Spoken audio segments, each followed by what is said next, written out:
नमस्ते। आज हम एक बहुत ही गंभीर खबर पर बात करने वाले हैं जो उत्तर प्रदेश से आ रही है। पुलिस के मुताबिक एक शख्स को एक नाबालिग लड़की के साथ बलात्कार के आरोप में गिरफ्तार किया गया है। तो ये पूरा मामला शुरू कैसे हुआ?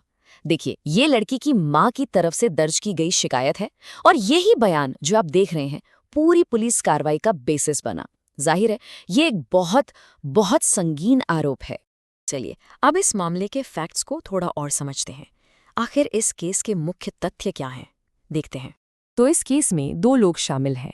एक तरफ पीड़िता, जिनकी उम्र सिर्फ 14 साल बताई गई है, और दूसरी तरफ है आरोपी रवि चौधरी, जिनकी उम्र 24 साल है। अब जरा टाइमलाइन पर नजर डालते हैं कि ये सब कब और कैसे हुआ। रिपोर्ट्स के मुताबिक ये घटना शुक्रवार की है। फिर अगले ही दिन यानी शनिवार को मां ने पुलिस में शिकायत लिखवाई और पुलिस ने उसी दिन एक्शन लेते हुए गिरफ्तारी भी कर ली। तो शिकायत तो दर्ज हो गई, पर उसके बाद क्या हुआ? पुलिस ने क्या कदम उठाए? चलिए, अब पुलिस के एक्शन के बारे में बात करते हैं। देखिए, पुलिस का एक्शन काफी तेज था। इसे 3 स्टेप्स में समझते हैं। पहला, शनिवार को मां की शिकायत मिली। दूसरा, पुलिस ने फौरन केस रजिस्टर किया। और तीसरा, इसी के बेसिस पर आरोपी रवि चौधरी को गिरफ्तार कर लिया गया। ठीक है, गिरफ्तारी तो हो गई, पर अब सवाल ये उठता है कि आरोपी पर कौन से कानून के तहत चार्जेस लगाए गए हैं? इसका लीगल बेसिस क्या है? तो देखिए, आरोपी पर 2 बड़े कानूनों के तहत मामला दर्ज हुआ है।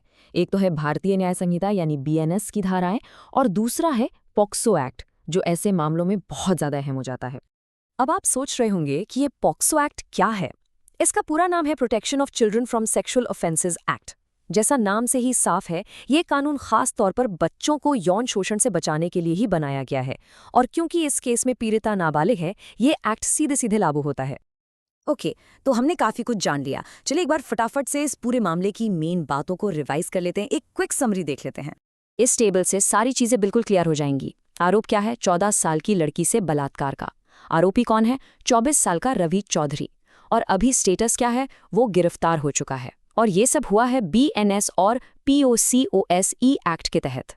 और आखिर में ये पूरा मामला हमें एक बहुत जरूरी सवाल के साथ छोड़ जाता है। ये हमें सोचने पर मजबूर करता है कि बच्चों की सेफ्टी के लिए पॉक्सो जैसे सख्त कानूनों का होना कितना कितना जरूरी है ना?